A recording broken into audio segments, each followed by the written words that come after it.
अब ये प्रकाश का अपवर्तन होता क्या है, और लास्ट क्लास में हमने पढ़ा प्रकाश का परावर्तन। अब प्रकाश के परावर्तन में तो अपने को एक माध्यम चाहिए था, लेकिन प्रकाश के अपवर्तन में अपने को दो माध्यम चाहिए। तो ये माध्यम है प्रकाश का अपवर्तन के लिए इसके लिए कारण क्या है, मतलब इसके लिए शर्त क्या है, पर अपवर्तन के लिए शर्त क्या है, अपवर्तन के लिए शर्त,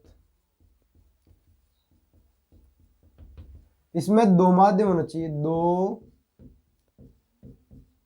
माध्यम होनी चाहिए।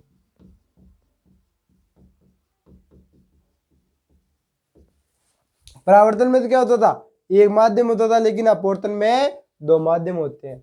तो अपवर्तन की परिभाषा देखते हैं कि अपवर्तन की परिभाषा क्या होती है। जब कोई आपतित किरण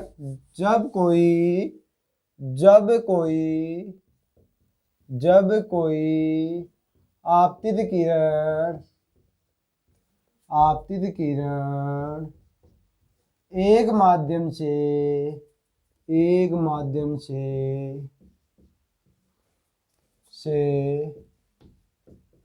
दूसरे माध्यम में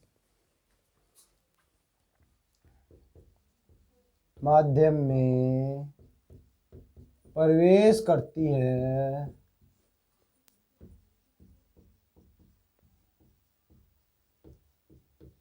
तो वह अपने पथ से विचलित हो जाती है।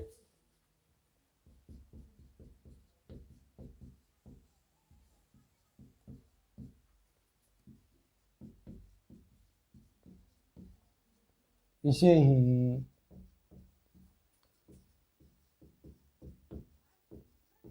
प्रकाश का अपवर्तन कहते हैं।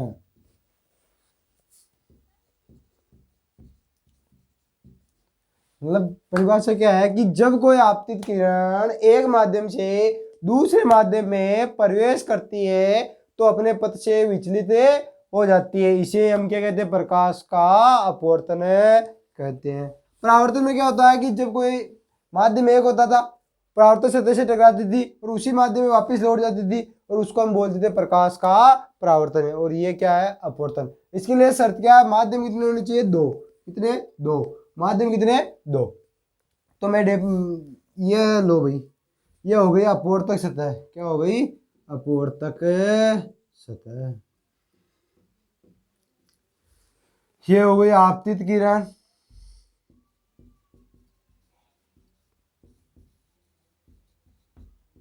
ये हो गया अभिलंब,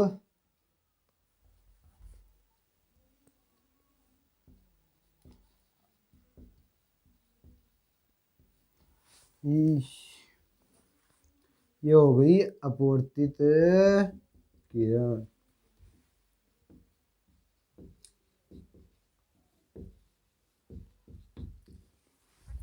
अब क्या होता था कि भाई जाना तो इस किरण को ऐसे चाहिए था, लेकिन ये ऐसे न जाकर कैसे जा रही है, ऐसे जा रही है दूर, अभिलंब से क्या हो रही है, दूर, क्या हो रही है, दूर।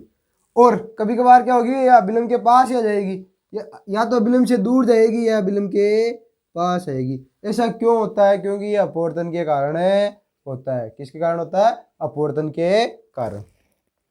अब ये हो गई माध्यम एक, और ये माध्यम दो। जब कोई आपतित किरण एक माध्यम से दूसरे माध्यम में प्रवेश करती है तो वह अपने पथ से विचलित हो जाती है, इसे हम क्या बोलते हैं, प्रकाश का अपवर्तन। अब ये विचलित है, कभी तो अभिलंब के पास आएगी और कभी दूर जाएगी। अब अभिलंब के पास कब आएगी और अभिलंब के दूर कब जाएगी, लेकिन उसके लिए अपने को माध्यम जरूरी है कि सघन माध्यम क्या होता है, विरल माध्यम क्या है। तो हम पहले पढ़ेंगे सघन माध्यम। क्या पढ़ेंगे, सघन माध्यम।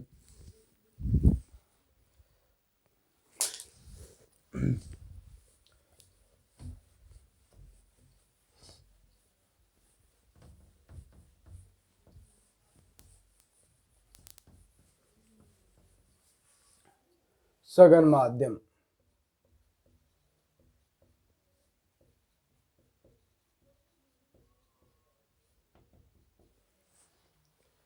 इसमें पदार्थ के कण पास पास होते हैं।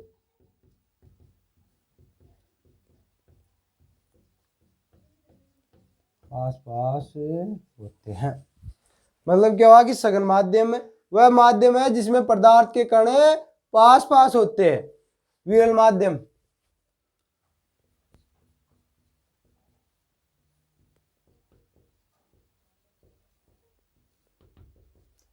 इसमें पदार्थ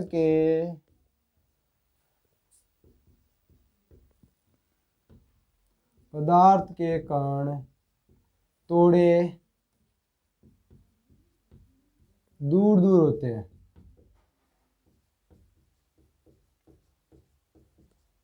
इसे हम क्या बोलते हैं? विरल माध्यम। विरल माध्यम है कि वह माध्यम जिसमें पदार्थ के कण थोड़े दूर दूर होते, थोड़े दूर दूर होते, इसे हम क्या बोलते हैं? विरल माध्यम।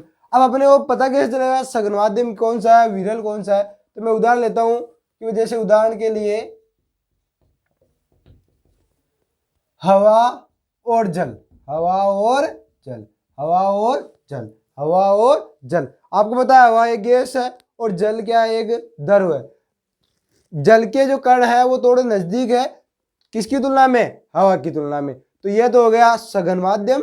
जल तो क्या हो गया? सघन, और हवा क्या हो गई? विरल। ऐसे आपको कंपेयर करना है कि कौन सघन है, कौन विरल है, कब प्रकाश किरण अभिलंब की ओर झुकेगी, कब प्रकाश किरण अभिलंब से दूर होगी, ये अपने को समझना है। तो मैं समझाने की कोशिश करना हूँ। उससे पहले मैं क्या चाहता हूँ भाई, सघन माध्यम और विरल माध्यम में अपन को याद कैसे करना है कि भाई किरण अभिलंब के पास आएगी या दूर जाएगी। तो ये देखो भाई, ये ऐसे लिख रहा हूं मैं इसको सघन और इसको लिख रहा हूं विरल।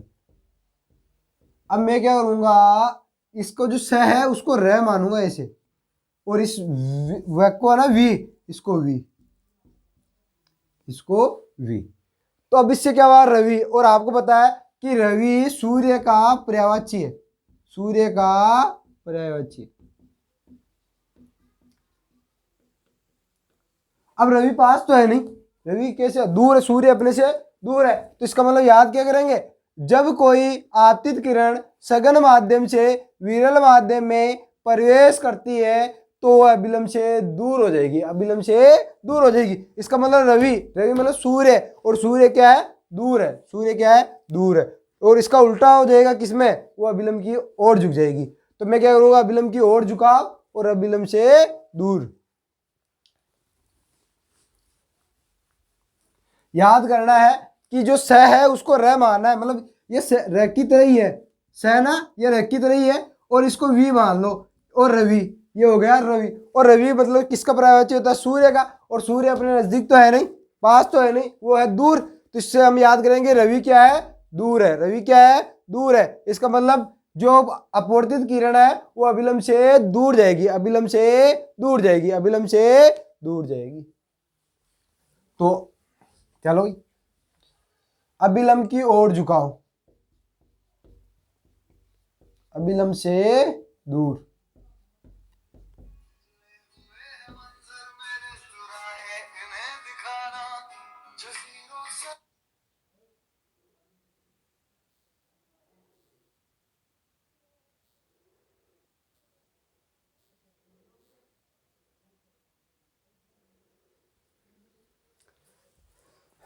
अब क्या होगा भाई? अभिलंब से दूर, अभिलंब से दूर, अभिलंब से दूर।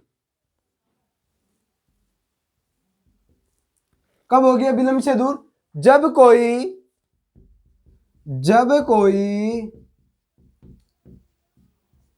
आपतित किरण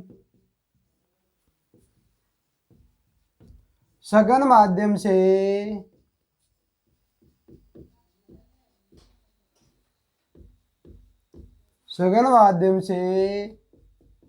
विरल माध्यम में, सघन माध्यम से विरल माध्यम में प्रवेश करती है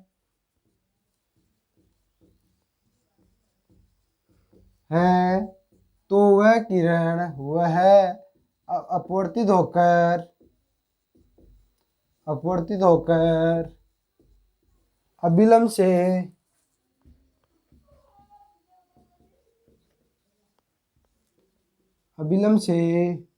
दूर हो जाती है। अभिलंब से दूर हो जाती है। मतलब क्या है कि भाई ये तो हो गई अपवर्तक सतह, क्या, और ये हो गई अपवर्तक सतह, और ये हो गई अपना, ये हो गया अभिलंब, क्या हो गया, अभिलंब। ये हो गई आपतित किरण। इसको भाई जाना तो ऐसे चाहिए था सीधा, लेकिन ये सीधा न जाके थोड़ी अभिलंब से दूर हो जाती है, ये ऐसे जा रही है, और ये एक्चुअल में जानी चाहिए थी इसको ऐसे। ये हो गई अपवर्तित किरण, अपवर्तित किरण, और ये आपतित किरण।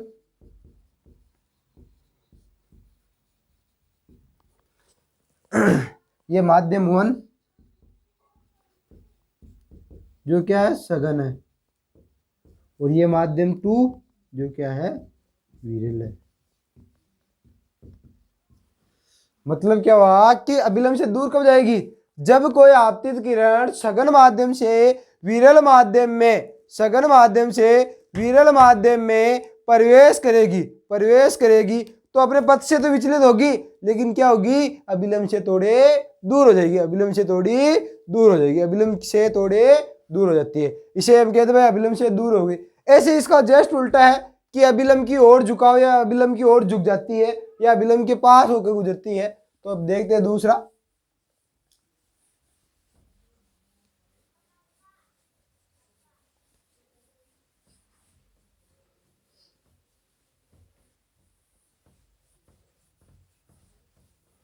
अभिलंब से अभिलंब के पास की ओर,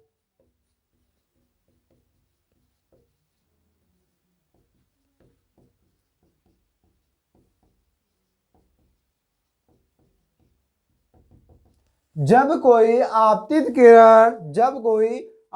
किरण विरल माध्यम से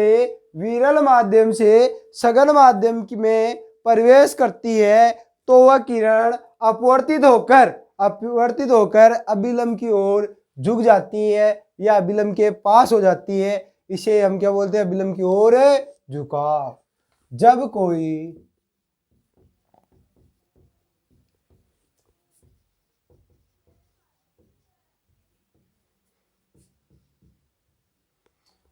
कोई आपतित किरण विरल माध्यम से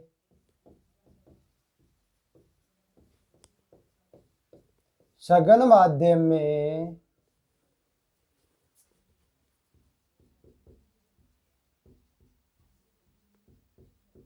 प्रवेश करती है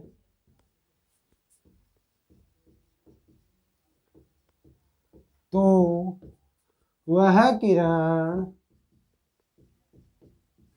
अपवर्तित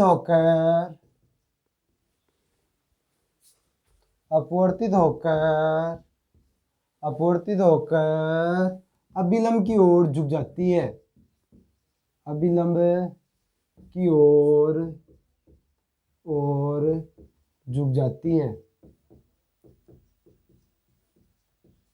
इसे हम बोलेंगे भाई कि अभिलंब की ओर झुक गई, अभिलंब की ओर झुक गई।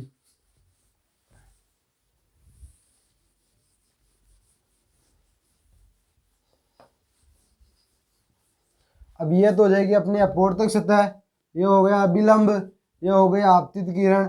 इसको एक्चुअल में जाना तो ऐसे चाहिए था सीधे, लेकिन एक्चुअल में ये सीधी नहीं जाके थोड़े इस साइड हो जाएगी।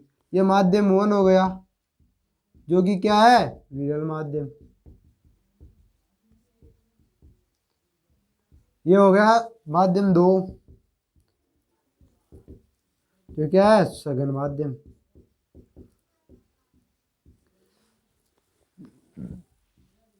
ये हो गया अभिलंब, ये हो गया आपतित किरण, ये हो गया अपवर्तक सतह, ये हो गई अपवर्तित किरण। मतलब अभिलंब की ओर झुकाव और अभिलंब से दूर की ओर। तो अब पढ़ेंगे हम अपवर्तन के नियम। अपवर्तन के नियम, अपवर्तन के नियम। अभी तक हमने पढ़ा अपवर्तन किसे कहते हैं, अपवर्तन में कब अभिलंब की ओर होती है, कब अभिलंब से दूर होती है। तो अब पढ़ेंगे हम अभिलंब, अपवर्तन के नियम, अपवर्तन के नियम।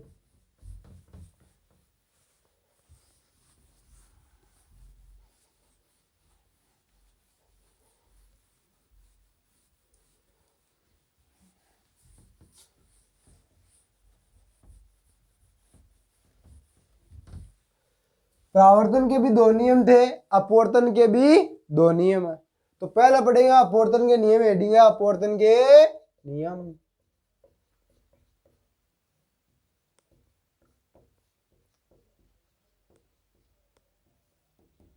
क्या है देखते हैं भाई, अपवर्तन के नियम क्या है। पहला नियम डायग्राम से समझेंगे। ये अपना, ये हो गई अपवर्तक सतह, ये हो गया अभिलंब, ये हो गई आपतित किरण, ये हो गई अपने अपवर्तित किरण।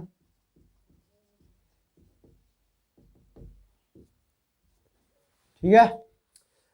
अब पहला नियम क्या है, आपतित किरण, अभिलंब तथा अपवर्तित किरण तीनों एक ही तल पे विद्यमान है, तीनों एक ही तल पे विद्यमान है। इसे हम अपवर्तन का पहला नियम कहेंगे। तो पहला नियम क्या हो गया, आपतित किरण कोमा अभिलंब तथा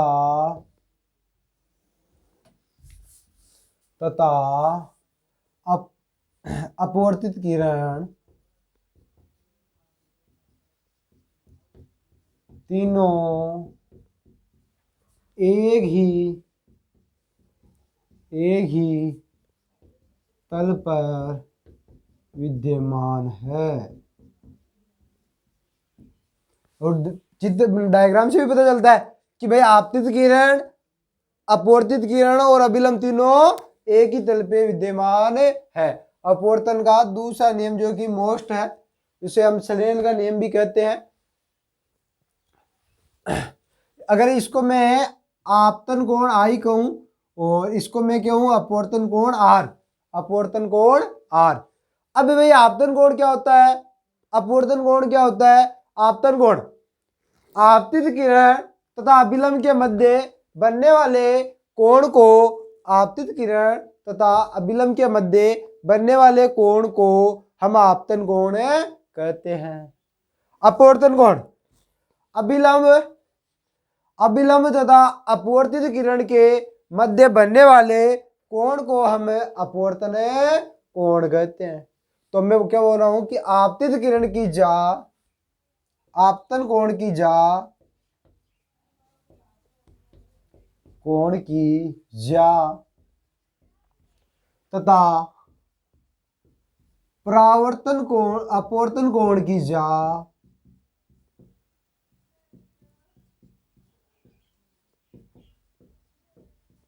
एक नियत होती है, का अनुपात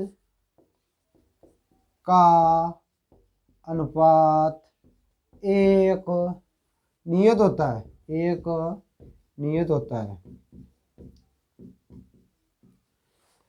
तो sine i upon sine r बराबर है म्यू। इसे ही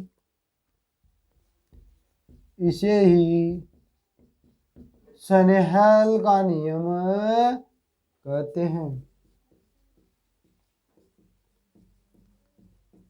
ये ज्यादातर ऐसे पूछा जाता है कि भाई स्नेहल का नियम किसे कहते हैं। आपतन कोण की जा तथा अपवर्तन कोण की जा का जो अनुपात होता है वो एक नियत होता है, इसे हम स्नेहल का नियम कहते हैं। अब ये ज्या क्या है, ठीक है, तो ज्या को बोलते हैं हम साइन, क्या बोलते हैं, साइन थीटा। कोज्या को बोलते हैं हम कोस, कोस थीटा। और स्पर्श ज्या को बोलते हैं हम टेन थीटा। तो इससे पता चलेगा भाई ज्या का मतलब साइन थीटा, कि अपवर्तन कोण, सॉरी आपतन कोण तथा अपवर्तन कोण का जो अनुपात होता है वो एक नियत होता है, इसे ही स्नेल का नियम कहते हैं। अपने अपवर्तन के दोनों नियम, पहला और दूसरा कंप्लीट। अब पढ़ेंगे हम कि भाई यहां से क्वेश्चन आता है एक, कि भाई अगर आपतन कोण 90 डिग्री हो, कितना हो, 90 डिग्री। तो क्वेश्चन देखो,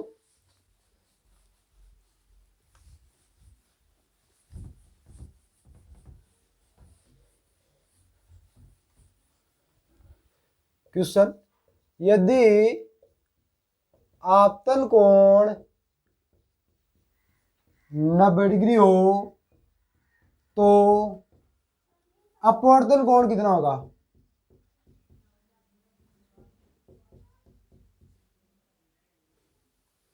यदि आपतन कोण 90 डिग्री हो, यदि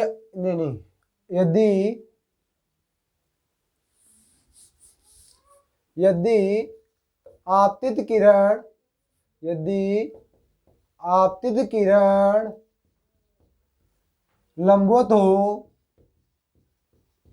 हो तो अपवर्तन कोण का मान क्या होगा। मतलब क्या है कि अगर आपतित किरण अगर लंबवत हो, अपवर्तन सतह के क्या हो, लंबवत हो, तो अपने से पूछा अपवर्तन कोण का मान क्या होगा। तो अब करेंगे हम, भाई ये लो, आपतित किरण किसके, अपवर्तन सतह के लंबवत है, तो यही आपतित किरण है और यही क्या है, अभिलंब है। क्या है, अभिलंब। तो आपतन कोण कितना हो गया, ये हो गया आपतित किरण, और ये ऐसे ही चली जाएगी। आपतन कोण का मान 0 है,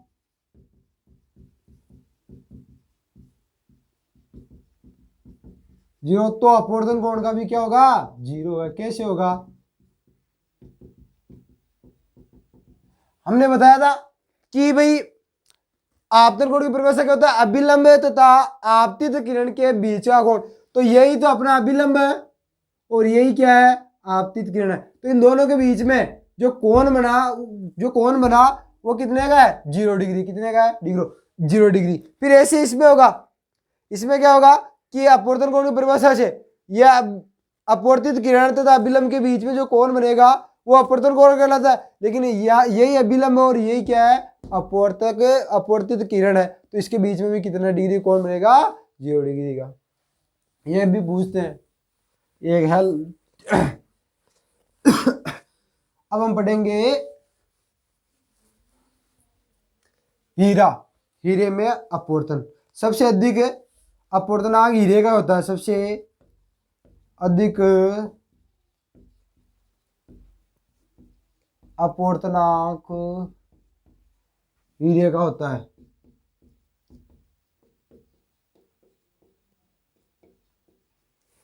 जो जिसका मान कितना होता है, हीरे का अपवर्तनांक, हीरे का अपवर्तनांक 2.42। 2.42। इसके कारण ही तो हीरा अधिक ज्यादा चमकीला होता है। और इसका क्रांति, हीरे का क्रांति कोण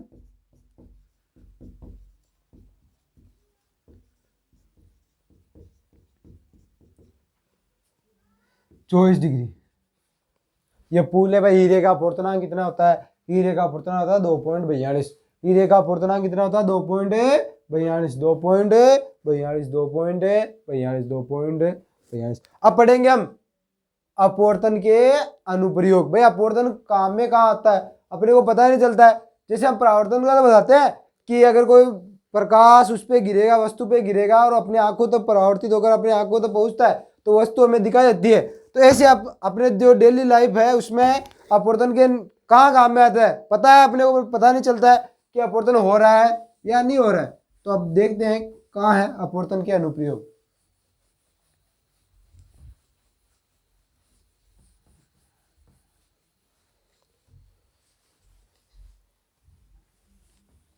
अपवर्तन के अनुप्रयोग।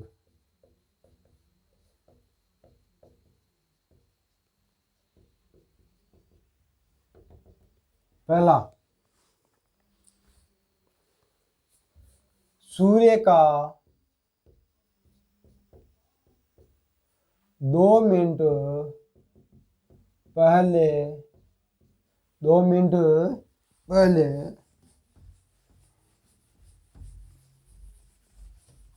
2 मिनट पहले उदय होना तथा 2 मिनट बाद अस्त होना।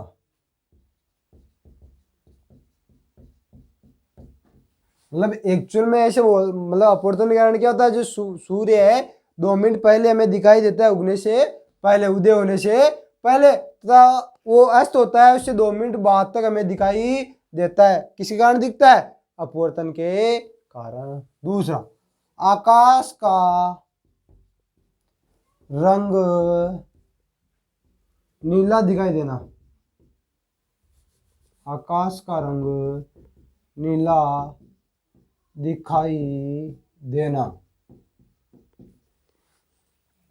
आकाश का नीला रंग किससे दिखता है? अपवर्तन के कारण। समुद्र का पानी नीला दिखाई देना। वायुमंडलीय अपवर्तन के कारण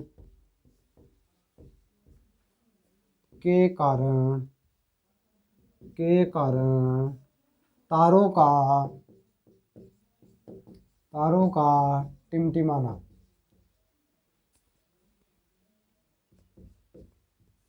तारों का टिमटिमाना।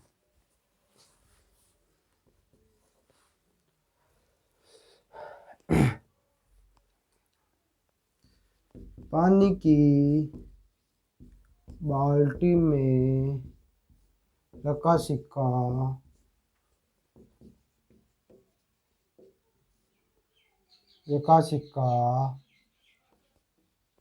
ऊपर की ओर उठा दिखना।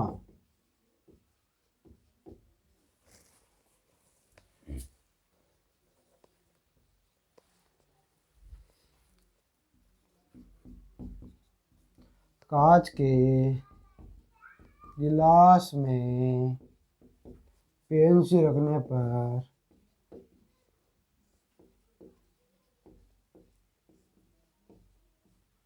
रखने पर मुड़ी हुई दिखाई देना।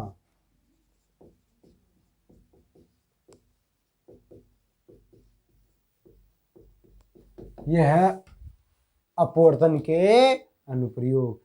अपने को क्या है कि तारे जो टिमटिमाते हैं वो वायुमंडलीय अपवर्तन के कारण हमें टिमटिमाते हुए दिखाई देते हैं। ये हो गया अपवर्तन के अनुप्रयोग।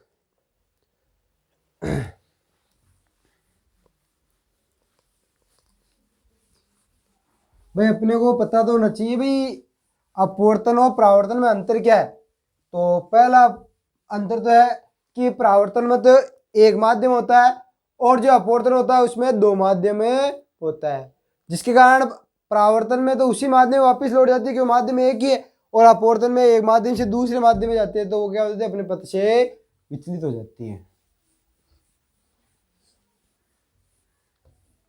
अब जो आज हमने पढ़ा अपवर्तन। क्या पढ़ा?